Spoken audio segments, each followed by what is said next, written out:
रत्नागिरीत सध्या चाललंय काय असा प्रश्न निर्माण झालाय, कारण 4 दिवसात 2 हत्या आणि 1 लुटीची घटना शहरात घडली आहे. त्यामुळे नागरिकांमध्ये भीतीचं वातावरण आहे. रत्नागिरीच्या MIDC परिसरात कोकण रेल्वेच्या गजबजलेल्या ओव्हरब्रिज जवळ शैलेश जाधव या तरुणाला लुटण्यात आलं. केवळ दैव बलवत्तर म्हणून तो या हल्ल्यातून बचावलाय. मागून येऊन तोंड दाबलं आणि एकाने माझे ओढत दिलं. गाडी पडेल म्हणून एकाने गाडी सावरून ढकलत नाही दुसरीकडे, आणि एकाने मला बांधावर चढून मला उचलून घेतलं वरती तोंड दाबलेल्या अवस्थेतच, आणि पाय धरून उचलून वरती आणलं, ट्रॅकवरती आणलं. आणि काय काय पुढे केलं? आणि मग हातातलं घड्याळ काढलं, मोबाईल घेतला हातातनं. पैसा पैसा कसं ओरडत होते. मी नाही म्हटलं माझ्याकडे पैसे काय. अंगावरचे कपडे काढले, ते चेक केले, पैसे नाही मिळाले म्हणून मग मला मारहाण केली.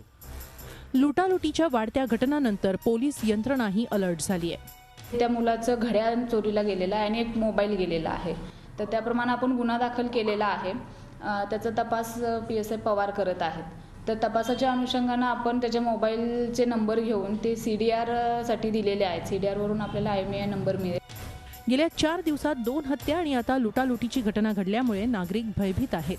पोलिसांनी तत्काळ कारवाई करत नागरिकांना दिलासा देण्याची गरज व्यक्त होतीये.